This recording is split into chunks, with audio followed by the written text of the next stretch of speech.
하나님의 말씀은 누가복음 22장 54절에서 71절입니다. 누가복음 22장 54절.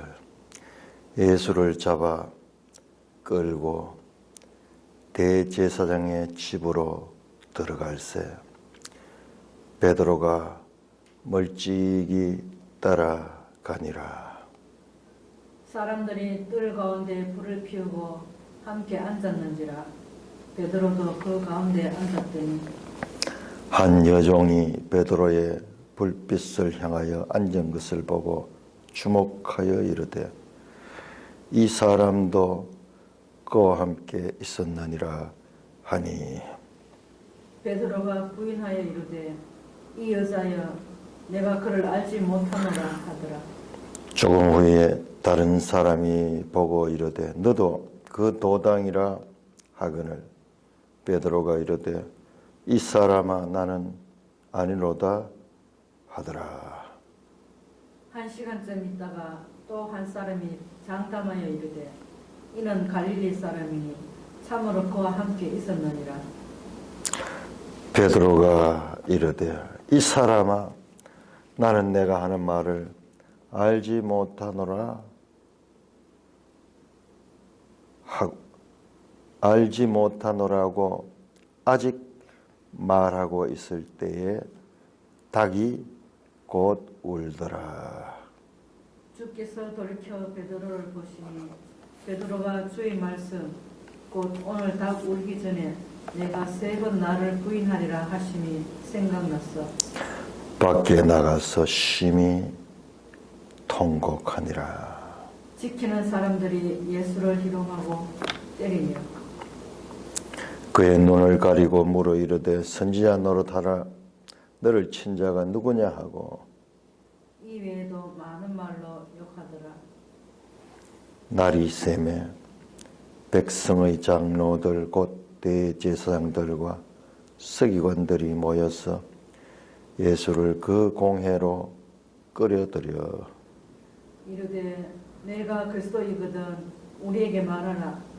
대답하시되 내가 말할지라도 너희가 믿지 않을 것이요 내가 물어도 너희가 대답하지 아니할 것이니라.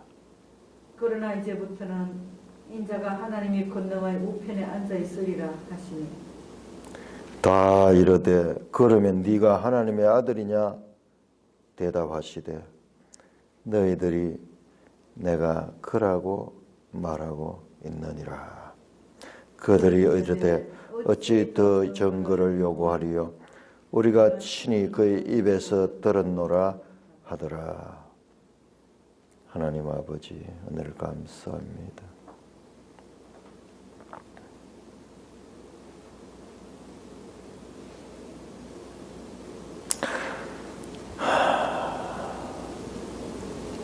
주님의 말씀을 잘 깨닫게 하시고 베드로를 통해서 보여주는 우리 인생의 연약함을 잘 깨닫고 오직 주님만으로 구원이 이루어짐을 다시 한번 깨우쳐 주시니 감사합니다. 예수님 이름으로 감사하며 기도드리옵나이다. 아멘. 자, 우리 베드로 사도의 모습이 계속 누가복음 마지막 부분에 12사도 가운데 베드로 사도의 모습이 집중적으로 조명되고 있습니다. 54절부터 62절까지 베드로가 주인공입니다. 베드로는 잠시 전에 자신이 죽는 데까지 주님을 따르겠다고 다른 사람들과 나는 다르다고 호기롭게 주님 앞에 큰 소리를 쳤지만은 그러나 주님이 잡히시게 되자, 그것도 밤중에 죄인처럼 잡히시자 그 호기로움은 간데 없고, 그렇지만은 그래도 자신의 의지가 아직 끊어지진 않았어요. 멀찍이 따라갔다. 예수를 잡아 끌고 대제사장의 집으로 들어갈새 베드로가 멀찍이 따라가니라. 이 표현이 주님과 관계가 끊어질 듯 말 듯 할 정도로 멀찍이 따라가는. 우리 이 누가가 문학적으로도 아주 기가 막힌 표현을 쓰고 있습니다. 멀찍이 따라가요. 사람들이 뜰 가운데 불을 피우고 앉았는지라. 이 밤에 이 재판이 행해지고 있습니다. 이런 불법적인 재판이죠. 재판이, 우리가 이 재판 같으면 보통 뭐 오전 10시나 뭐 이렇게 시작해가지고 오후에 한 10시 때만 이렇게 끝나고 이럴 건데, 이게 시간이 없어. 밤중에 시작해가지고 새벽까지 막 이어지고 있습니다. 이 불법 재판이에요. 예수를 잡아 끌고 마치 짐승을 다루듯이 대제사장의 집으로 들어갈새. 이 당시에 대제사장이 안나스, 가야바 두 사람이 나오는데, 아니 대제사장은 한 사람뿐인데 직 비슷한 그와 같은 것인데 어째가지고 두 사람이 나오는가. 나중에 알고 보니까는요, 이 안나스와 가야바는 그 요세푸스에 보면은 사위예요. 가야바가 안나스의 사위예요. 안나스도 유명한 그 대제사장이죠. 그 요세푸스의 기록이 나오는. 이 집안, 이 가문이 대제사장직을 지금 좌우하고 있는 그런 실력 있는 그 집안이에요. 유대인들에게. 그래서 그 집으로 끌고 갔습니다. 사람들이 뜰 가운데 불을 피우고 함께 앉으라. 많은 사람들이 함께 거기 있는데 베드로도 그 가운데 앉았더니 여러 사람 가운데 낑겨가지고 one of them, 그들 가운데 한 사람이 되었어요. 무리 가운데 섞여가지고 그들 가운데 한 사람으로 앉아 있으면서 멀찍이 어떻게 주님이 처형되는가를, 다른 제자들은 등장 안 하는 걸 보니까 다 도망가 버리는 것 같아요. 베드로는 그래도 제자들 가운데 용기 있게 멀찍이 어떻게 이 일이 되어가는가를 보기 위해서 그 속에 앉아 있습니다. 그러자 56절 한 여종이 베드로의 불빛을 향하여 앉은 것을 보고 주목하되 이 사람도 그와 함께 있습니다. 한 여종이.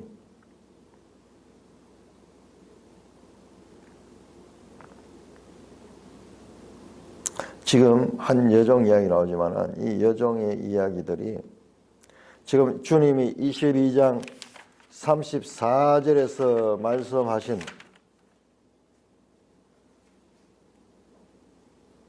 베드로야, 내가 너에게 말하노니 오늘 닭 울기 전에 네가 3번 나를 모른다 부인하라. 미리 이 예수님께서 예언하신 말씀이 지금 이 여종을 통하여 첫 번째로 이루어지고 있습니다.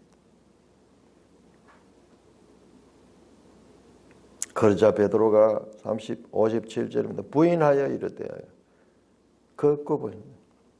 이 말씀들이 앞에서 사람들 앞에서 나를 시인하면 나도 그를 하나님 앞에 시인할 것이요, 사람들 앞에 나를 부인한 자는 나도 하나님 앞에 그를 부인하리라. 그 제자들이 그와 같은 가르침을 받았지만은 자기 의지와 달리 본능적으로 부인부터 했습니다. 이 유다나 베드로나 지금 동일한 존재들.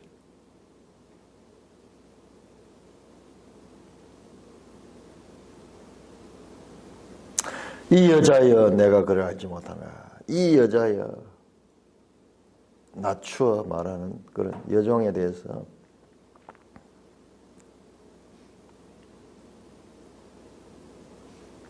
내가 그를 알지 못한다. 주님을 부인하고 있습니다. 조금 후에 다른 사람이 보고 이르되 너도 그 도당이라 하거늘. 베드로가 이르되 이 사람아 나는 아니다. 이번엔 남자인 것 같아요. 이 사람아 나는 아니다. 적극적으로 자신을 주님과 관계없는 존재라는 것을 지금 적극적으로 드러내고 있습니다.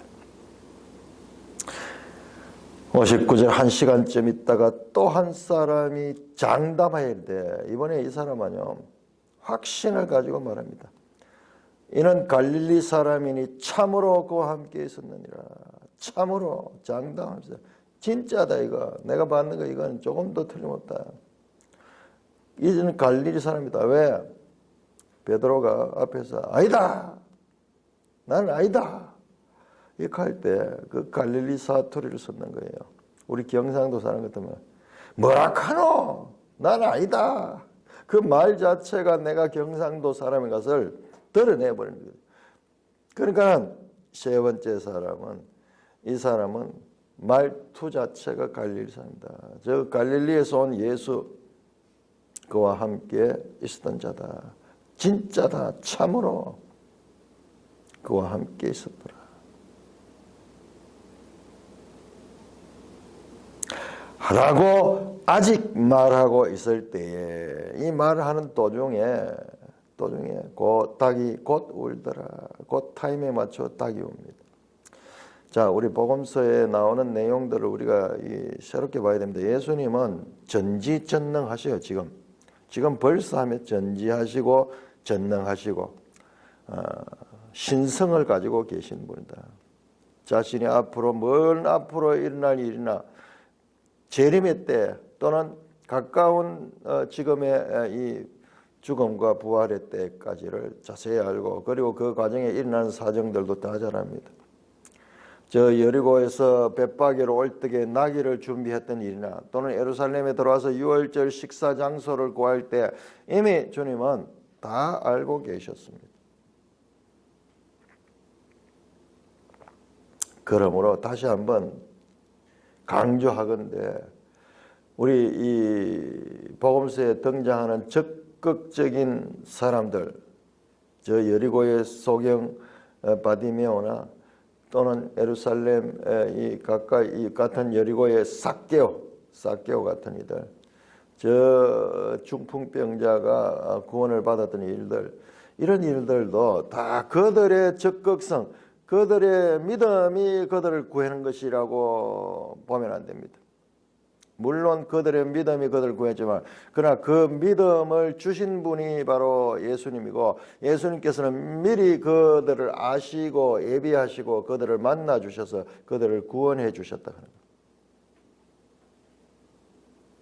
베드로가 지금 앞으로 이런 일을 할 거 다 알고 계셨잖아요.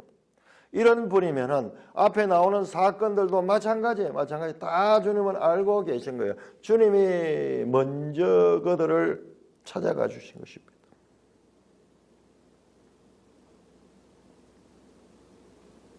참 우스운 이야기 있어요. 최근에 있었던 일인데 그 이낙연 총리가 춘천의 어느 시장을 방문했는데 어떤 사람이 계란을 던져버렸어요.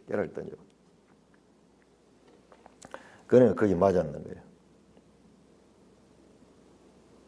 그런데 LH 사건이 일어나니까는 그 사건에 이 땅을 샀는 사람들이 그 건설부 장관에 있는 사람이 말하기를 그 사람들이 땅을 미리 정보를 알고 땅을 샀는 게 아니고 땅을 사고 나니까는 그 지정이 됐다 이런 식으로 이야기를 하니까는 패러디 해석하는 이야기가 이낙연 총리가 그 누가 던져가 맞은 게 아니고 그 사람은 그냥 던졌는데 그 사람이 가다가 맞았다 우리 사람으로서는 할 수 없는 이야기죠. 그래서 참 우스갯소리로 패러디하는 이야기 나오는데 주님은 실제로 그래요. 실제로 아시고 계신다. 주께서 돌이켜 베드로를 보시니. 주님은 이 그림이 유명한 그림이 있어요.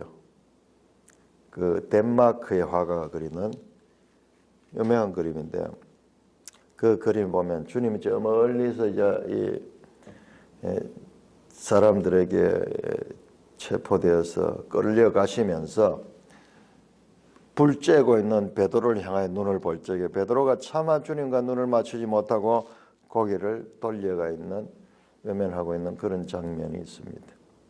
저도 그거 한 모사를 한 적이 있는데요. 그게 바로 이 장면, 누가복음 이 장면. 61절 주께서 돌이켜 베드로를 보시니 떨어지게 보셨는 거예요. 베드로를 보시니. 베드로가 주의 말씀 곧 오늘 닭 울기 전에 네가 3번 나를 부인하리라 하심이 생각이 났어요. 그 생각이 났는 거예요. 그 앞에서 하신 말씀들도 다 지금 이 베드로를 지금 주님은 베드로가 내가 기도했다. 그러므로 너는 돌이켜 너 형제를 굳게 하라 말씀하셨죠. 그 일을 지금 주님은 깨우치십니다. 밖에 나가서 심히 통곡했다. 자, 우리 베드로 여기에서 베드로는 자기 의지를 가지고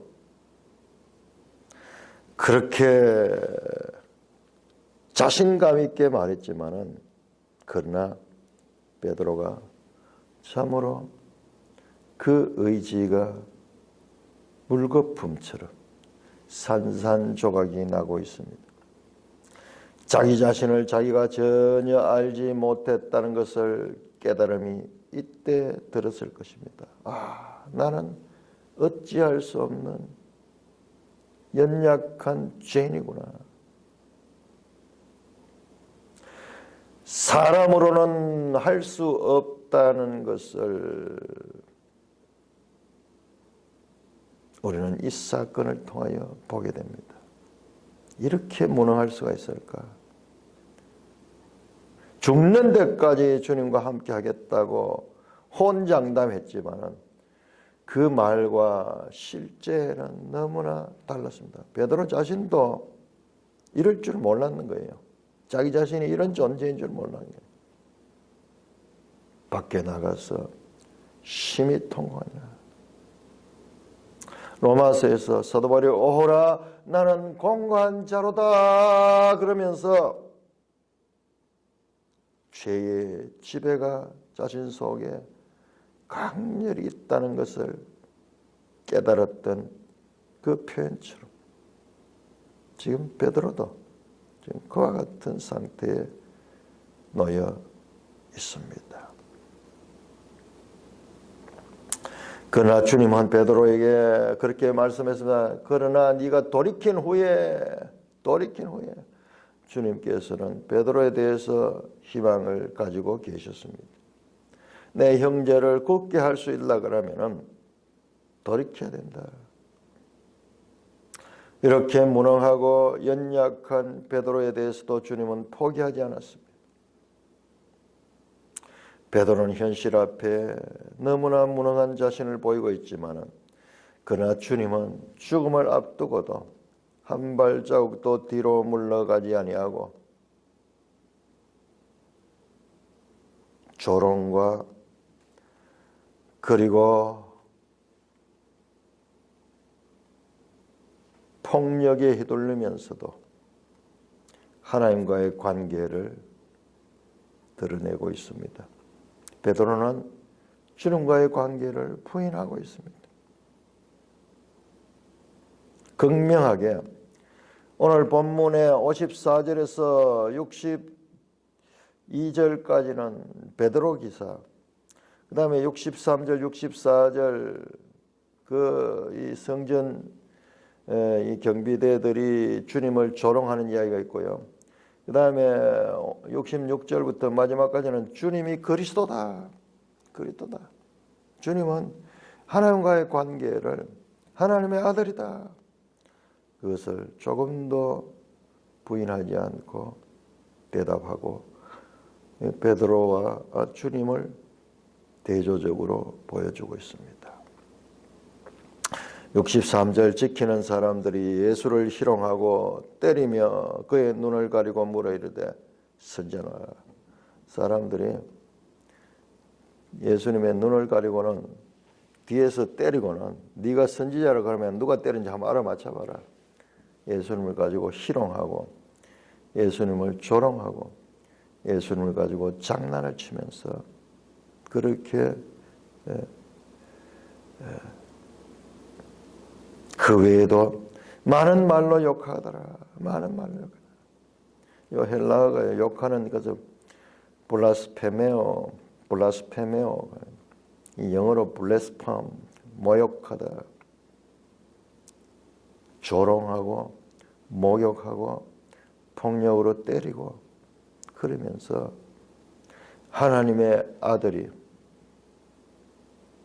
사람들에 의해서 능욕을 당하고 있는 것입니다.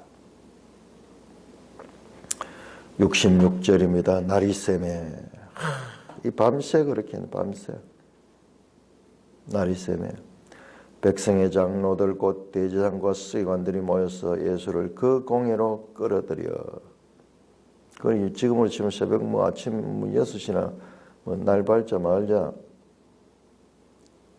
장로들과 대제사장들과 서기관들 예수님을 죽이는 데 사용된 그 무리들 그 유대 종교 지도자들이 모여서 예수를 그 공회로 끌어들여 자 공회에 대해서 매일 성경 주석이랍니다. 공회 시네드리온은 장로들과 서기관들과 대제사장들로 구성된 유대교의 최고의 의사결정 기구였다.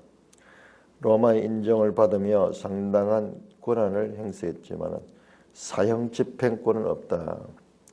지금 이 유대가 식민지니까 로마의 식민지니까 사형 집행권은 없는 거예요. 그래서 그는 다시 예수님을 신문합니다. 이르되 네가 그리스도이거든 우리에게 말하라. 네가 그리스도냐? 예수께서 대답하시되 내가 말할지라도 너희가 믿지 않을 것이요 내가 물어도 너희가 대답하지 않을 것이다. 그러나 이제부터는 인자가 하나님의 권능의 우편에 앉아 있으리라 하셨습니다. 이제부터는 인자가 하나님의 권능의 우편에 앉아 있으리라 하시니 다 이르되 그러면 네가 하나님의 아들이냐? 대답하시되 너희들이 내가 그라고 말하고 있느니라. 내가 그다 에고 에이미 내가 하나님 아들 맞다는 거예요. 하나님 아들. 그 소리를 듣자마자 그들이 기다렸다는 듯이 71절 어찌 더 증거를 용하여 우리가 친히 그 입에서 들었노라. 대적자들은 신문에서 예수님에게 이와 같은 증거 자신이 하나님의 아들이라 그러면서 백성을 미혹한다는 이 증거를 확보하려고 노력하는데 그 증거를 잡았는 거예요. 너무 기쁘게 어찌 더 증거를 요구하려 그를 죽일 수 있는 사형시킬 수 있는 그런 증거를 잡았다고 기뻐합니다.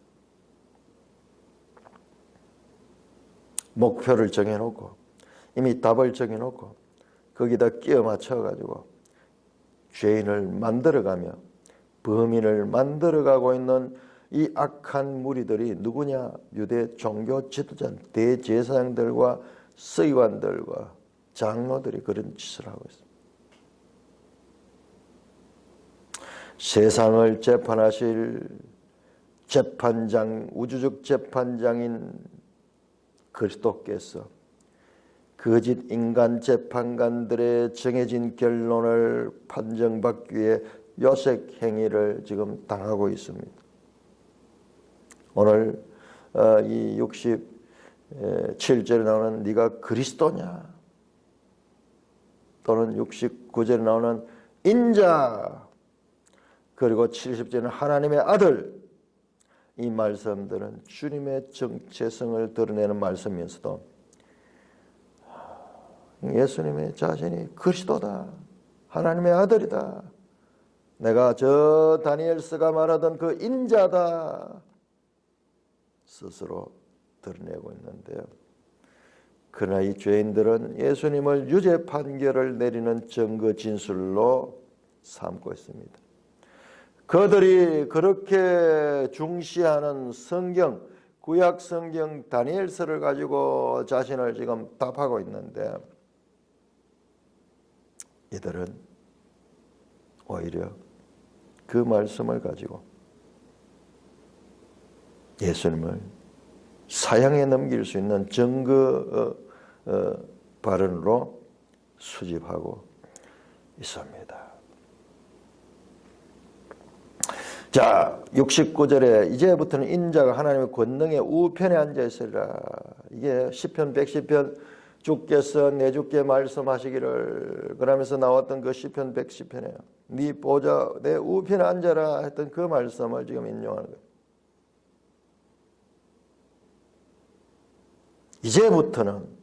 이제부터는 아포 토 눈 대 되게 이 부분이 강조되어 있어요. But 영어로 from now 그러나 지금으로부터는 자, 이제부터가 53절 보시면 53절 이제는 너의 때요 어둠의 권세로다. 예수님께서는 지금 이 시간 그들에 의해서 사형에 해당되는 죄의 판결을 앞으로 받게 되고 십자가에 죽으시는 이 모든 것들이 하나님의 시간표에서 아주 중요한 시간입니다. 이제는 너희의 때요 어둠의 권세다. 어둠이 하나님의 아들을 삼킬 수 있는 그와 같은 시간을 아시고 있습니다. 겉으로 보면 어둠이 하나님의 아들을 죽여 삼키는 것 같지만은 그러나 지금 예수님 말씀은 인자가 하나님의 권능의 우편에 앉아있다. 정반대의 해석이에요. 이 땅에서 죽임을 당하시는 그 예수 그리스도는 오히려 하나님의 권능의 보좌 우편에 앉아있는 그와 같은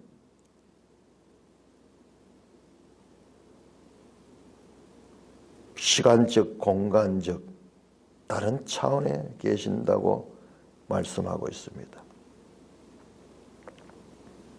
자, 이 부분에 대한 매일성경 주석을 보시면은요, 이는 예수님이 재림이 아니라 이 재림을 이야기하는 거 아니에요. 우리 그걸 하늘에 이걸 잘 모르니까 자꾸 모든 걸 재림에다 갖다 두는데 아니고 이제 예수님이 부활하시고 성천에 있어서 보좌 우편에 앉아 계시게 되는 그 스케줄이 시작되는 그 시간이에요.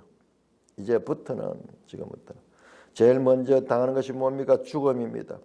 그 다음에 끝이 아니에요. 부활하십니다. 부활이 끝이 아니에요. 성천하십니다. 그리고 보좌 우편에 앉았습니다. 더 나아가서요. 성전 파괴도 예수님의 신적 권위가 지금 그 일을 행하신다는 것을 나타내는 거예요. 자, 왜 그렇게 생각하는가? 우리 앞에서 보세요. 앞에서 20장 44절 보시면은 이 부분이 참 난해 구절인데 이게 이제 해석이 되는 거예요. 20장 44절 보시면은 내가 내 원수를 내 발등상으로 삼을 때까지 내 우편에 앉았으라 하셨더라 하셨느니라. 하나님 보좌 우편에 앉아 계신다는 거예요. 하나님 보좌 우편에 앉아 계신 거예요. 지금 부활하시고 성천하시고 보좌 우편에 앉아 계실 것에 대한 말씀입니다. 21장 27절을 보시면 21장 27절을 보면은 그때 사람들이 인자가 구름을 타고 능력과 큰 영광으로 오는 것을 보리라. 이것이 재림의 때를 생각하는 그런 말씀같이 확실하게 보이잖아요. 구름을 타고 능력과 큰 영광을. 그런데 이 말씀은 방금 우리가 봤던 22장 69 19절에 인자가 하나님의 권능의 우편에 앉는 것과 연결되는 사건이에요. 자, 다니엘 7장 보시죠. 다니엘 7장. 여기서 우리가 성경으로 성경을 해석하면 풀어집니다. 다니엘서 7장. 우리 다니엘서를 한번 제대로 우리 교회에서 공부했는 기억이 잘 안 나네요. 다니엘 7장 13절 14절. 자, 이 장면도 보면 너무 놀라워요. 이 다니엘 2장하고 다니엘 7장 두 군데에서 환상이 나오는데요. 먼저 다니엘 2장은 큰 신상이 나오고 머리는 금신상, 가슴은 은, 허리는 동, 그리고 두 다리는 철, 그리고 발은 철과 진흙으로 구성된 거대한 신상이 나오죠. 그런데 그때 그 거대한 신상, 아무도 무너뜨릴 수 없는 이 세상의 최고 힘 있는 자같이 보이는 그 신상이 갑자기 산에서 날라온 뜨인 돌, 사람의 손으로 던진 것이 아니라 하나님께서 보내신 그 돌이 와가지고 그걸 때리니까는 그 신상이 여름 타작마당의 곁처럼 없어져 버려요. 이 세상 나라를 생각해요. 세상 나라. 그리고 그 돌이 새롭게 이 태산을 이루는 거예요. 돌의 나라가 되는 거예요. 돌의 나라. 그게 뭐냐? 예수 그리스도의 초림입니다. 예수 그리스도의 초림. 바벨론, 그리고 페르시아, 그리스, 로마로 이어지는 이 세상의 패권 국가들이 멸망하고 그때 하나님의 나라가 이 땅에 세워지는 거예요. 하나님의 나라가 이 땅에 세워지는 거예요. 그 하나님 나라는 지금도 계속 세워지며 지금도 저와 여러분들을 통하여서도 이어지고 있는 것이에요. 세상 나라는 장차 다 없어질 거예요. 그 나라들은 지금 흔적도 없이 다 사라져 버렸어요. 새로운 나라, 이 세상 나라 가운데 하나님 나라가 들어오는 그 장면과 7장에는 또 보면은 바닷가에서 짐승이 나타나는데 네 바다에 사자 같은 짐승이 나타나고 독수리 같은 날개가 있었고, 두 번째는 곰과 같은데 몸 한쪽을 들었고, 세 번째는 표범 같은 것이고, 네 번째는 무서운 그런 짐승이 나오는 이것도 마찬가지로 저 해석을 하는데, 이 사자 같은 것은 바벨론을 가리키고, 그리고 이 곰 같은 것은 페르시아를 가리키고, 그 다음에 표범 같은 것은 알렉산더의 저 그리스를 가리키고, 그 다음에 무섭고 이 무서운 이 짐승으로 등장하는 이것은 로마를 가리키는 거예요. 그 시대예요. 그 시대예요. 이 땅에서는 그와 같은 이 작은 뿔이 등장해가지고 그렇게 그 네 번째 이 짐승 가운데서는 네 번째 짐승은 뿔이 10개나 있어요. 그리고 그 가운데 작은 뿔 하나 가운데 이 뿔 10개 있는 이 짐승은 다시 요한 계시록을 통해서 더 자세하게 이제 나타나게 되겠죠. 이게 언제예요? 바벨론 BC 500년경에 지금 이런 것을 다니엘이 묵시를 보았는 거죠. 자, 7장 9절부터 보세요. 세상에는 이와 같은 일이 있지만은 그때 9절에 내가 보니 시선을 다른 데로 보니까는 왕자가 놓이고 애적부터 항상 계시니가 좌정하였는데, 애적부터 항상 계시니는 성부 하나님입니다. 보좌에 앉아있는 그 옷은 희기가 눈 같고 그 머리털은 깨끗한 양의 털 같고 그의 보좌는 불꽃이요 그의 바퀴는 타오르는 불이며 10절 불이 강처럼 흘러 그 앞에서 나오며 그를 섬기는 자는 천천히요 그 앞에는 모셔 선 자는 만만이라. 어마어마한 권위에 하나님의 보좌가 나옵니다.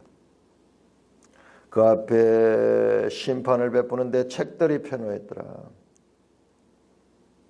책이 펴지고 그때 내가 작은 뿔이 말하는 큰 목소리를 말미암아 주목하여 보는 사이에 짐승이 죽임을 당하고 그의 시체가 상한 바 되어 타오르는 불에 던지십니다. 이 네 번째 무서운 짐승도 불타버려요.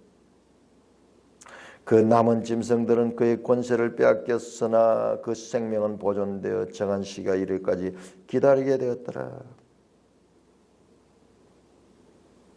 짐승들은 이 세상 나라를 나타내고 그 가운데서 세상의 제국들을 지금 나타내죠. 이 나라를 지배하던, 이 세상을 지배하던 제국들을 나타내. 그때 보세요. 그때 내가 또 밤 환상 중에 보니 인자 같은 이가 하늘 구름을 타고 와서 옛적부터 항상 계신 이에게도 나아가 그 앞으로 인도되며. 갑자기 인자 같은 이가 구름을 타고 옛적부터 항상 계신 성부께 나가는 거예요.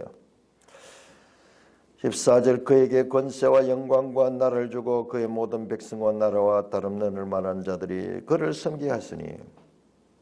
이 인자 같은 이가요 나라를 유업으로 받는 거예요. 그리고 그 백성과 나라도 다른 어느 만한 자들이 그를 섬기라. 이방인들이 그 인자 같은 이를 섬기는 일. 그 인자 같은 이가 받은 권세는 소멸되지 않은 영원한 권세요. 그의 나라를 멸망치 않아. 이 하나님 나라는 소멸되지 않고 그리고 멸망치 않는 영원한 나라입니다. 그 영원한 나라를 예수님께서 지금 옛적부터 항상 계신 성부 하나님부터 성자 예수님이 그 나라를 받는데 지금 예수님이 지금 그 말씀하는 거예요. 이제 내가 하나님의 권능의 우편에 앉아있다. 이 말은 하나님 나라의 통치권을 가진다 이 말이에요. 앞에서 나왔던 주께서 내 주께 말씀하시되 너는 내 오른편에 앉아라 하셨던 그 말씀이 성취된다는 것입니다. 사람의 몸을 입고 이 땅에 오신 그래서 십자가의 죽음을 당하신 예수 그리스도는 세상 나라가 볼 때는 이제 끝나는 것 같지만 아니에요. 그때가 새로운 시작이 되는 때고 보좌에 앉아서 이 세상을 통치하시는 그와 같은 때라는 말씀입니다. 그리고 이분이 그 보좌에서 마침내 우주적 재판장이 되실 거예요. 재림과 더불어서 재판하시는 그 재판장이 되실 거예요. 그분이 세상 나라의 거짓 재판관들에 의해서 고소를 당하고 거짓 재판들에서 불의한 재판을 받아가는 과정입니다. 아이러니하죠. 너희 중에 큰 자는 작은 자가 되어야 되고 너희 중에 큰 자는 섬기는 자가 되리라. 위대하신 우주적 재판장이 세상에 거짓된 불의한 재판을 당하시고 있는 모습을 우리에게 지금 보여주고 있습니다. 그러나 이제부터는 아포, 토, 눈, 대 요거 보면요. 그러나 하는 말이 대 하는 것도 그런 말이고 눈은 이제는이고 그리고 아포 하는 from 지금으로부터는 이 시제를 아주 강조하고 이 시제가 강조돼요. 이때가 언제냐? 이때가 바로 저 선지자들이 예언했던 새 언약의 때예요. 새 언약. 보라 날이 이르니 내가 이스라엘과 유다 집에 언약을 맺으리라. 이 언약은 이전에 그들의 조상들과 맺은 언약과 같지 아니하고 그 조상들은 언약을 맺지만 그들은 나의 언약을 폐하여 버리고 언약을 거역하고 지키지 아니하였다. 그러나 그날 이후로 맺는 새 언약은 그런 것이 아니고 내 법을 너희 속에 두고 마음속에 하나님의 법을 두고 뿐만 아니라 내 영을 말씀과 영을 너희 마음속에 주입시킨다. 이 에덴약은 돌비에 새겼지만은 그러나 새 언약은 신비에 새긴다. 마음에다가 새긴다. 마음에 새긴다. 이러면서 그때 그 말씀은 바깥에 있었지만은 외적인 것자는 그러나 날이 이르면 줄 언약은 내적인 것이다. 내면적인 것이다. 내적이다. 그렇게 포로기의 선지자를 통해서 에레미야를 통해서 에스겔을 통해서 아니 저 모세 오경에 이미 나와 있어요. 마음의 할례하는 마음의 할례. 바로 새 언약의 때, 새 언약의 시간이다. 이제부터는 그 새 언약의 때가 될 거고, 보좌 우편에 앉은 그 예수 그리스도는 그냥 보좌 우편에만 있는 것이 아니라 성령을 보내주시는 내용이 사도행전에 나오는 거예요. 그러니까 이게 사도행전과 연결해서 보면은 하나님의 구원의 경륜이 어떻게 이 땅에서 구체적으로 이루어져 가는가를 우리가 자세하게 알 수 있고, 무엇이 중요한가? 바로 새 언약이 중요해요. 그러면 에덴야가 뭐냐? 너희가 죄인이다. 너희가 율법으로는 너희가 율법의 의로 가지고는 구원받을 수 없다. 너희는 죄인이야. 지금 이건 구약 성경의 결론뿐만 아니라 지금 복음서의 결론도 그 부분이에요. 지금 제자들조차도, 저 유대 종교 지도자들조차도 다 만몬의 지배를 당하며 만몬의 종이 되고 무능한 존재. 의지는 있지만은 그러나 실천할 수 있는 능력은 없습니다.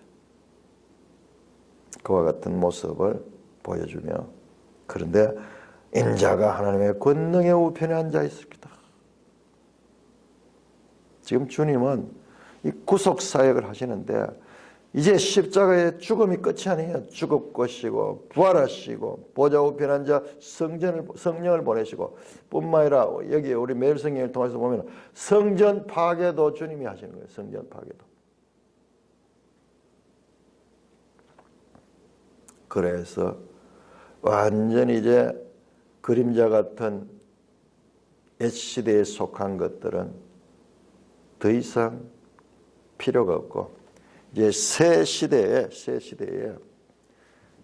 교회를 통하여 이방인들에게도 복음이 전파되는 그와 같은 교회 시대를 내다보시면서 예수님이 잡히는 순간에도 그와 같은 구속사의 경륜에 대해서 다 알고 계시며 그것이 이루어지는 과정이라는 것을 지금 말씀하고 있는 것입니다. 이 땅에서 이 사람들이 봐도 자기들이 이제 승리했다 이렇게 생각했는데 아니에요. 자기들이 하나님의 뜻을 이루는 도구로 사용되고 있습니다. 자, 누가복음 우리 다시 한번 봐야 됩니다. 철저하게 모든 것들은 하나님이 주권적으로 이루어 가시는 것이지 사람이 주관하는 것이 아니라는 것을 다시 한 번 더 우리가 확인할 수가 있습니다.